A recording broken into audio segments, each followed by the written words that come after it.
혼란스러웠던 춘추 전국 시대를 끝내고 천하를 통일한 진나라 시황제가 죽은 이후 천하는 다시 혼란의 시대에 접어들었습니다.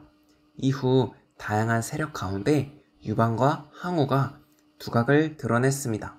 유방은 기원전 208년에 함곡관으로 들어가서 진나라 군대를 무찌르고 기원전 206년에는 패상에 이르러 진나라 자영의 항복을 받았습니다. 그리하여 진나라는 짧은 역사를 뒤로하고 멸망했습니다. 이후 유방은 서쪽의 함양에 들어왔는데 이때 유방의 휘하에 있던 소하가 각종 행정문서와 지도 등을 챙겨서 유방은 천하를 제패하고 통치할 수 있는 기반을 마련할 수 있었습니다. 유방은 진나라의 법가에 입각한 잔혹한 통치를 끝내고 안정을 도모하기 위해 약법 3장을 반포했습니다. 약법 3장은 살인자를 죽일 것, 타인을 다치게 한 자와 절도를 저지른 자를 각각 처벌할 것, 그리고 이외의 가혹한 진나라의 법률들은 모두 없앤다는 내용을 담은 간략한 법 3가지만을 제시하여 지나치게 엄격했던 진나라의 통치와는 사뭇 달랐습니다. 이후 기원전 206년 12월 항우도 군사를 이끌고 함곡관에 이르렀습니다.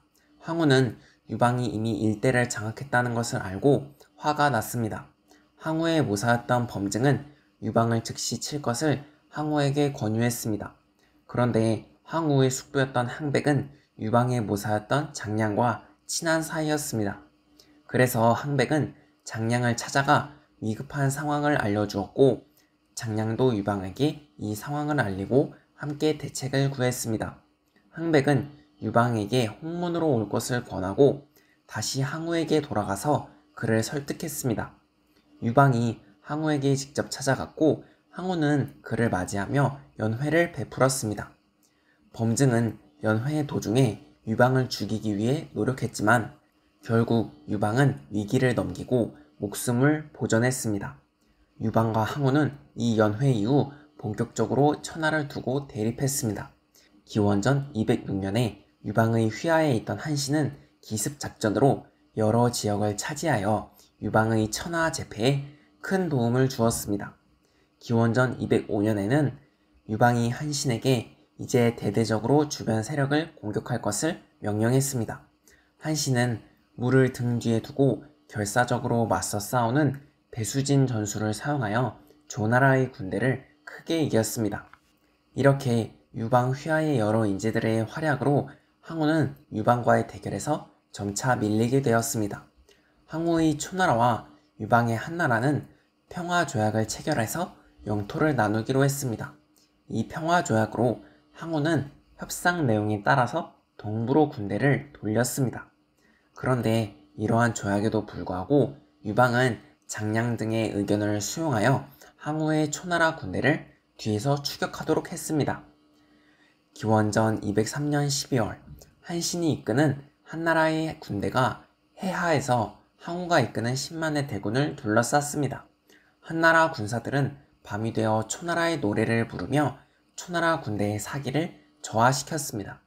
그리하여 대부분의 초나라 군대는 싸울 의욕을 잃고 달아나 버리고 말았습니다. 항우는 결국 계속해서 한나라 군대의 추격을 당하며 도망 다니다가 오강에 이르러 자결하고 말았습니다. 항우가 죽고 다른 세력들도 모두 굴복하면서 천하는 유방의 것이 되었습니다. 유방은 드디어 왕을 능가하는 황제의 자리에 올라 한나라의 초대 황제가 되었습니다.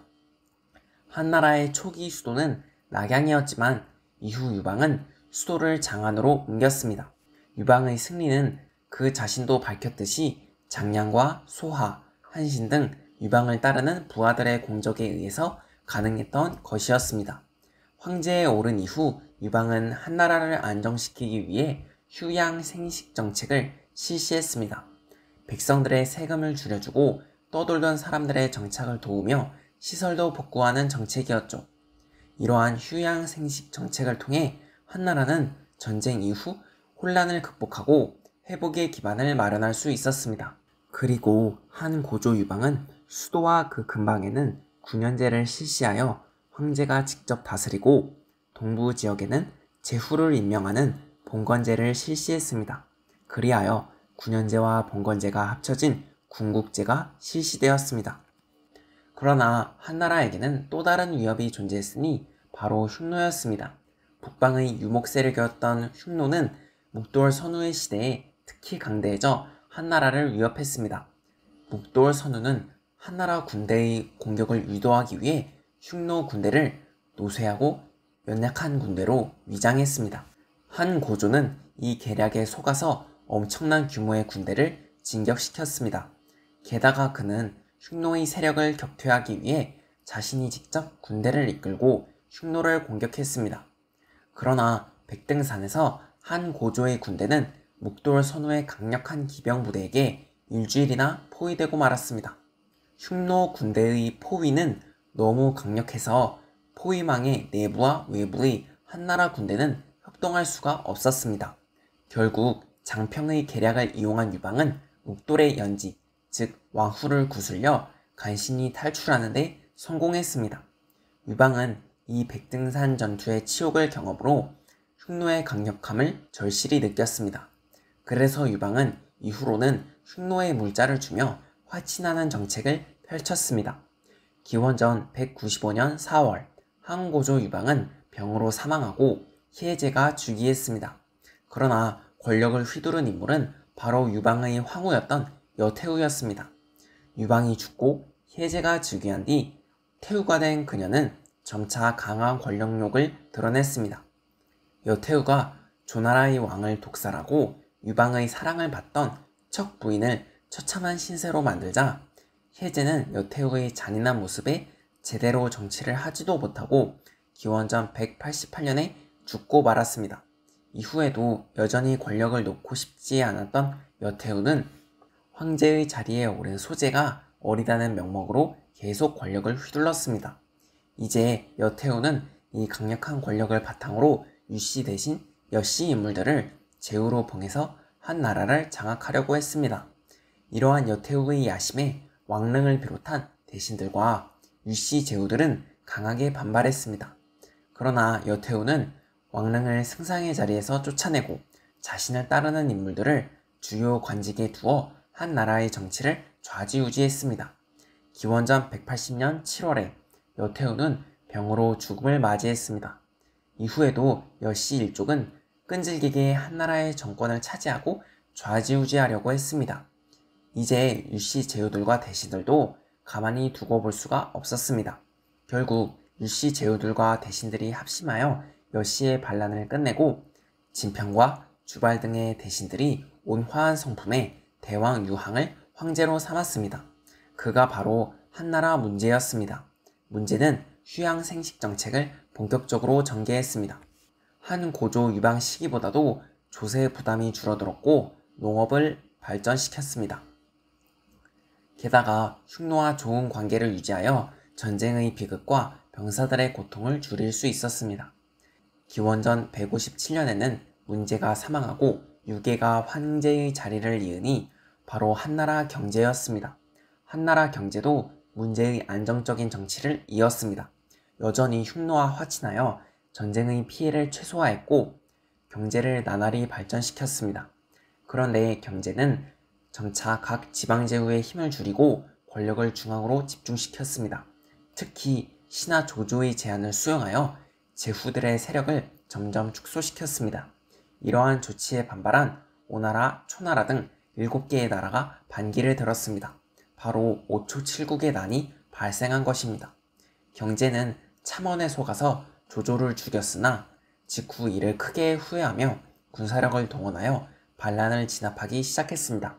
경제가 보낸 군대는 지속적으로 승리를 거두어 반란 세력은 갈수록 수세에 몰리게 되었습니다. 결국 오나라의 왕 유비가 패배하여 죽은 뒤 다른 왕들도 비참한 결말을 맞았고 그렇게 5초 7국의 난도 실패로 끝나고 제후들의 힘은 점점 줄어들었습니다. 기원전 141년 정월에는 경제가 사망하고 경제의 황태자였던 유철이 황제의 자리에 올랐습니다. 그는 바로 한나라의 무제로 무제의 시기에 접어들어 한나라는 급격한 변화와 팽창의 시대를 맞이했습니다. 기원전 141년 정월 한나라 경제가 죽고 유철이 즉위하니 그가 바로 한나라의 무제였습니다. 한무제의 시기에 한나라는 다양한 변화를 맞이했습니다. 한무제는 먼저 경제 이유로 약화된 제후의 세력을 더욱 약화시켰습니다. 각종 다양한 법들을 제정하여 제후들이 정치적, 군사적, 재정적 힘을 갖지 못하도록 했죠. 그런데 한무제가 가장 집중했던 국정과제는 바로 흉노와의 관계였습니다. 흉노는 한나라 고조 유방의 시기에 엄청나게 강해져 당시 흉노의 지도자였던 묵돌 선우는 한 고조의 대군을 포위하고 치욕을 선사한 적도 있었습니다. 문제와 경제는 흉노와 크게 충돌하지 않았지만 무제는 문제와 경제식이 축적된 국력과 경제력을 바탕으로 흉노 세력을 크게 몰아내고자 했습니다. 일단 무제는 다른 국가와 연합하여 흉노를 치고자 했습니다. 그래서 장건이라는 인물을 대월지에 파견하여 월지인들과 한나라가 힘을 합쳐 흉노를 견제하는 정책을 추진했습니다. 장건의 서역 여정은 흉노의 방해로 비록 그 목적은 달성하지 못했지만 그의 서역행을 통해 한나라는 멀리 서역에 존재하는 국가들에 대해 알 수 있었고 실크로드 교역의 기반이 마련될 수 있었습니다. 한편 한무제는 한나라의 군사 제도를 개혁하고 동중서의 건의를 수용하여 유교를 통치 원리로 채택했습니다. 이러한 여러 활동을 통해 한나라는 다양한 분야에서 발전을 거듭했습니다. 이렇게 강해진 국력으로 한무제는 이제 흉노를 본격적으로 공격했습니다. 한무제 시기 흉노 정벌에서 큰 공을 세웠던 인물은 바로 곽거병이었습니다.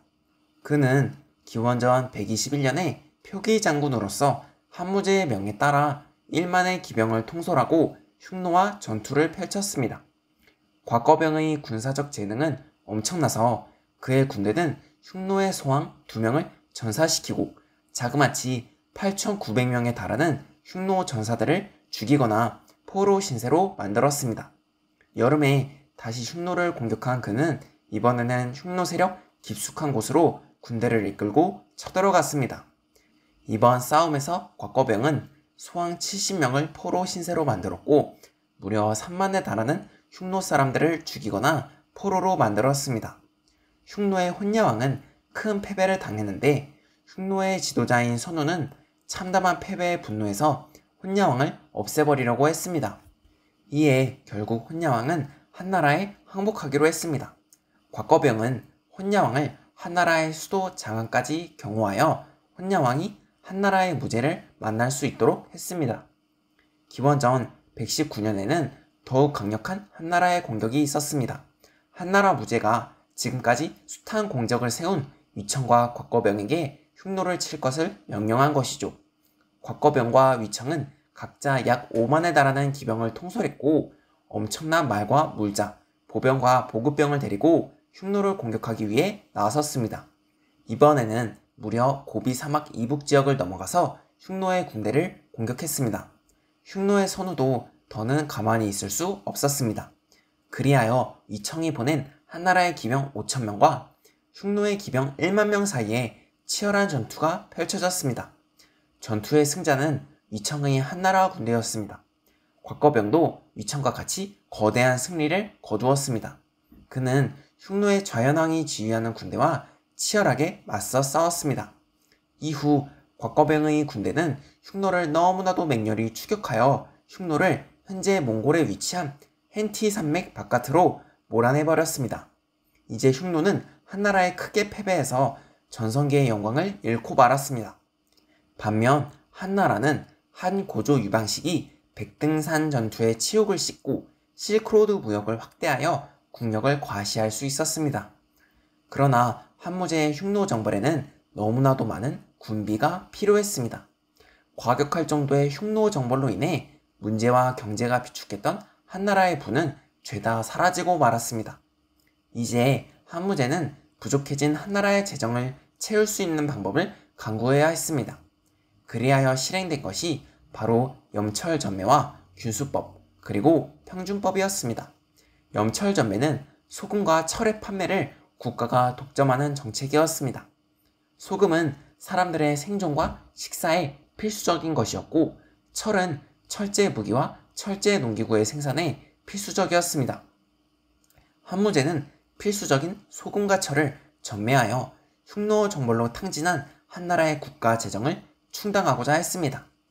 그리고 환무제는 균수법을 통해 균수관이 물자의 운송을 관리하고, 평준법을 통해 국가가 비싼 물건은 팔고 싼 물건은 사서 물가를 조절하도록 했습니다.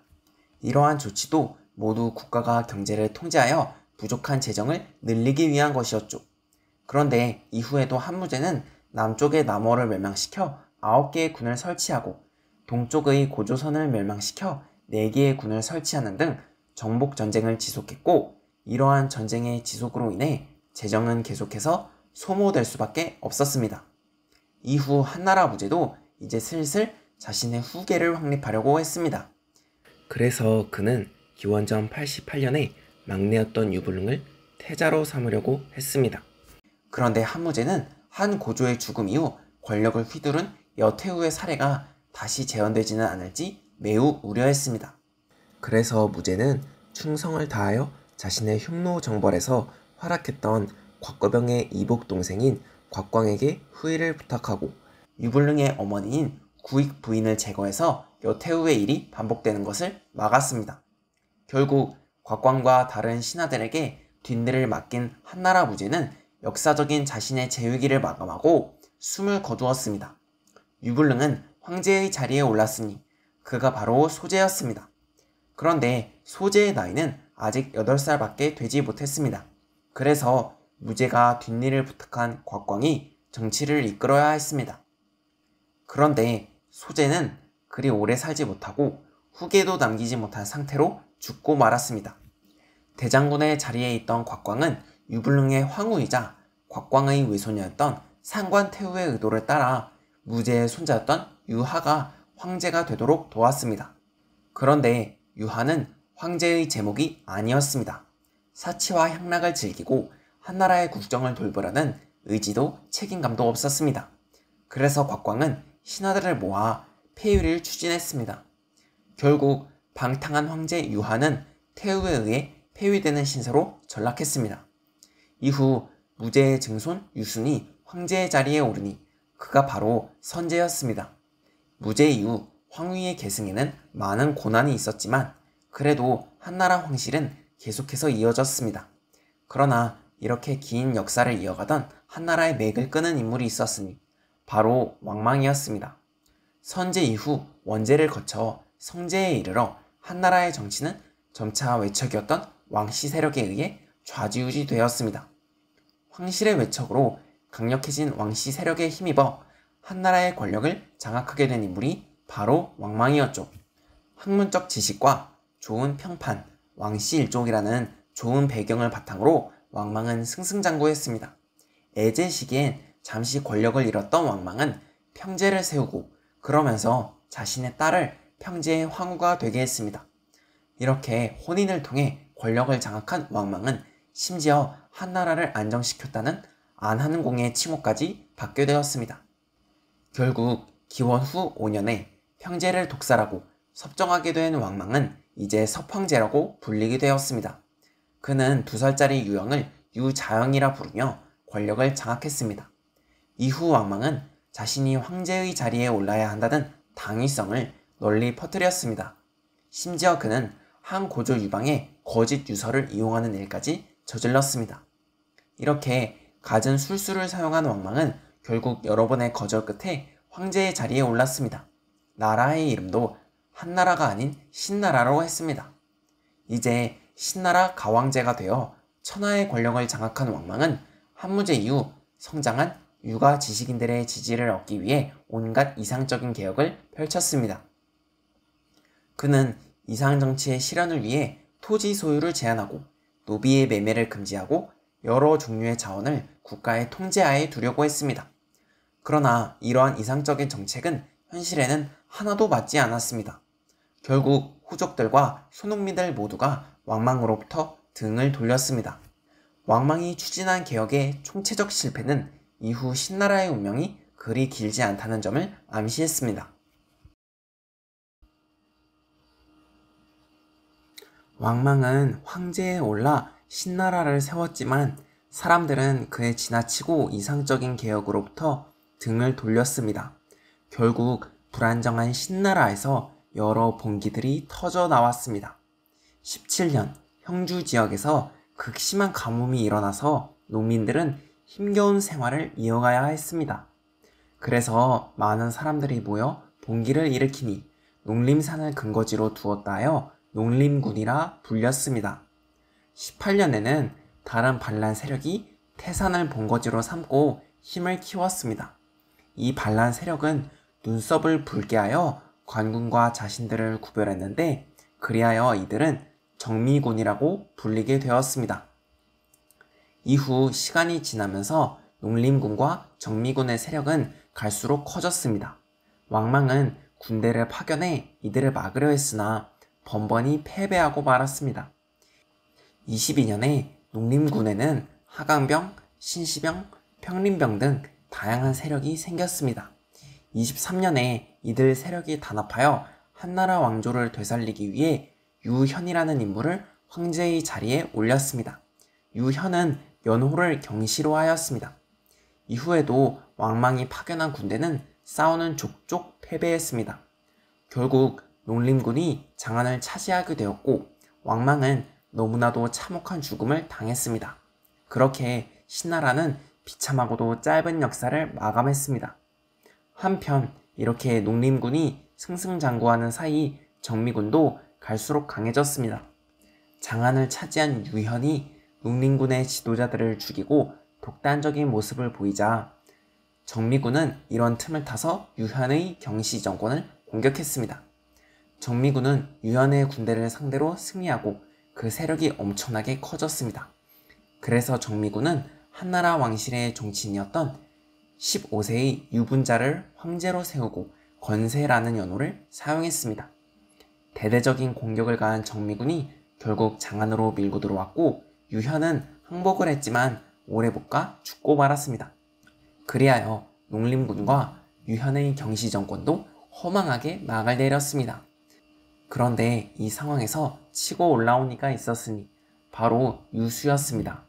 유수도 한나라 왕실의 종친이었지만 일단 상황을 파악한 그는 유현을 황제로 세우는 활동에 동참하고 경시 정권의 편장군이 되었습니다.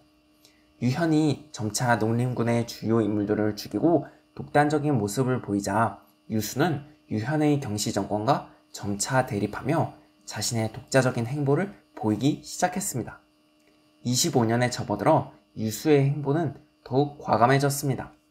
그는 스스로 군대를 통솔하고 북부에 있던 다양한 세력을 몰아내서 자신의 세력을 크게 확장했습니다.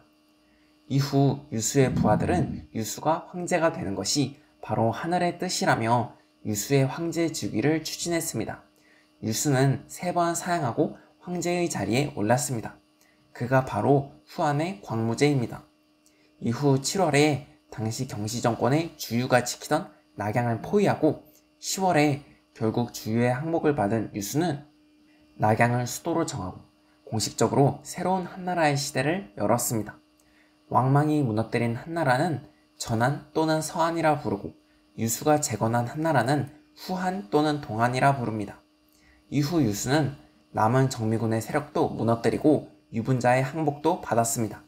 그리하여 농림군과 정미군은 모두 역사 속으로 사라지고 후한의 광무제 유수의 시대가 본격적으로 전개되었습니다.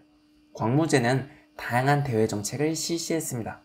현재의 베트남 북부 지역에선 증자매의 저항이 발생했는데 광무제는 복파장군 마원을 파견하여 이를 진압했습니다. 그리고 광무제의 시기엔 북쪽의 흉노에도 큰 변화가 일어났습니다. 흉노의 선우 연은 자신의 조카였던 비에게 흉노 세력의 남부를 통솔하게 했지만 비를 완전히 믿지 못하고 양골 도후를 보내서 비를 견제하도록 했습니다. 이후 선우 여가 죽자 여의 아들인 오달제후와 오달제후의 동생인 포노가 연달아 선우의 자리에 올랐습니다. 비는 자신이 흉노를 다스리는 선우의 자리에 앉지 못하자 불만의 감정을 가지게 되었고 한나라에 귀순하려는 의지를 드러냈습니다. 그러나 양골 도후가 이러한 비의 귀순 의지를 포착하고 선우에게 이 사실을 알렸습니다. 그런데 이 상황도 비가 알게 되었습니다.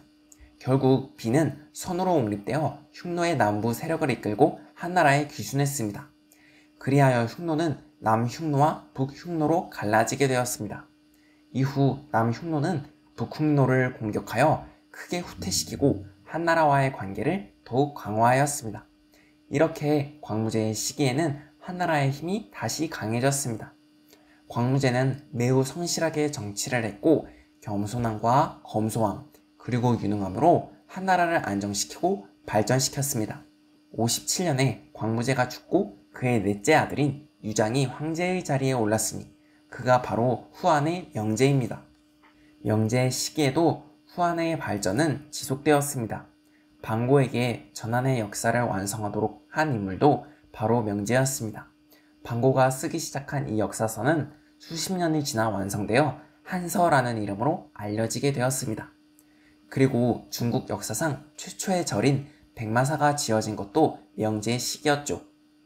명제 이후 장제 시기에도 후한은 더욱 발전했습니다. 반초라는 인물은 장제의 명을 받들어 한나라의 반기를 든 카슈가르의 세력을 무찔렀습니다. 이후 화제 시기에도 발전은 지속되었습니다. 거기장군 두헌이라는 인물이 한나라의 군대를 통솔하고 남흉노와 연합하여 북흉노를 공격했습니다. 두헌의 군대와 남흉노는 북흉노를 크게 무찌르고 매우 깊숙한 지역까지 나아갔습니다. 심지어 두헌은 현재의 몽골에 위치한 한가이산, 즉 연년산까지 나아갔습니다. 이후에도 한나라는 지속적으로 북흉노를 공격했고 북흉노의 세력은 결국 무너지고 말았습니다.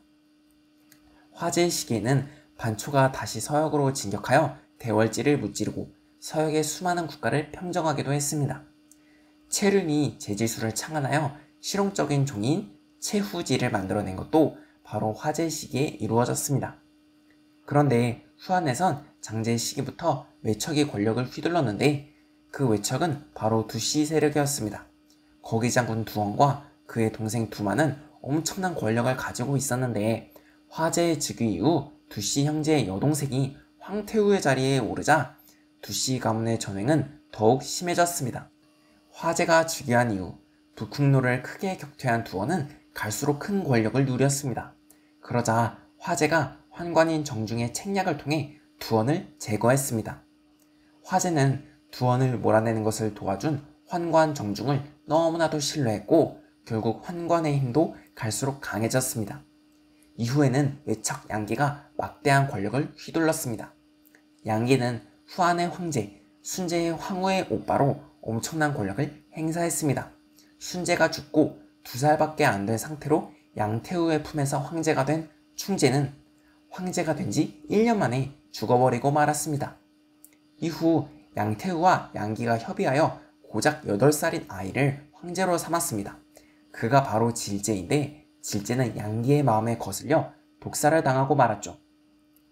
질제가 죽고 15살짜리 아이가 황제가 되니 그가 환제였습니다. 환제는 양기와 그의 가족들에게 어마어마한 토지와 권력, 명예를 주었습니다. 황제와 조정대신들 모두가 양기의 손아귀에 있을 정도였습니다. 양기가 이렇게 권력을 휘두른 이후에는 환관의 세력이 강해졌습니다. 그런데 관리들과 태학의 학생들은 이러한 환관의 전횡을 비판했습니다. 환관은 이러한 비판에 대한 보복으로 그들이 살아생전 벼슬을 하지 못하도록 만들었습니다. 이렇게 환관이 자신을 비판하는 자들을 당인으로 몰아 보복하는 것을 바로 당고의 화라고 부릅니다. 그런데 이렇게 환관들이 지식인들을 붕당의 주도자라고 몰아세우며 수청하는 사이 후한의 민심은 갈수록 악화되었습니다. 태평도의 교주였던 장각은 엄청난 규모의 농민 반란을 준비했고 그리하여 184년에 누런색의 두건을 착용한 사람들이 반란을 일으켰습니다. 바로 황건적의 난이 발생한 것입니다. 황건적의 난은 실패했지만 이후 한나라는 갈수록 무너지기 시작했습니다. 189년에는 대장군 하진이 환관 세력을 쓸어버리기 위해 동탁을 낙양으로 불려들였지만 그는 동탁이 오기도 전에 환관 세력에 의해 죽고 말았습니다. 이후 동탁이 들어와 한나라 조정을 장악하고 당시 황제였던 소재를 폐위한 뒤 진류왕을 황제로 세웠습니다. 황제에 오른 이가 바로 한나라의 마지막 황제 헌제였습니다. 동탁은 간판만 황제가 아니었지 사실상 황제에 맞먹는 권력을 휘둘렀습니다. 동탁의 전행을 보다 못한 왕류는 동탁을 호위하던 여포를 설득하여 여포가 동탁을 죽이도록 했습니다. 이후 이각과 곽사의 전횡을 거친 뒤 조조가 헌제를 보조하겠다면서 한나라 조정을 장악했습니다. 관도 전투에서 원소를 물리치고 북방의 패권을 장악한 조조는 조정을 완전히 장악하고 위왕의 자리에 올랐습니다. 조조도 엄청난 권력을 휘둘렀지만 황제가 되지는 않았습니다. 결국 조조는 220년에 병사하고 조조의 아들 조비가 아버지의 뒤를 이어 위왕의 자리에 올랐습니다. 그런데 조비는 조조와 달리 황제가 되려고 했습니다. 결국 220년 10월에 한나라의 마지막 황제 헌제는 조비에게 황제의 자리를 넘겨주었습니다. 조비가 황제의 자리에 오르니 그가 바로 이 나라의 문제입니다. 한나라는 유방의 건국 이후 기나긴 400여 년의 역사를 이어오다가 헌제를 끝으로 그 막을 내렸습니다.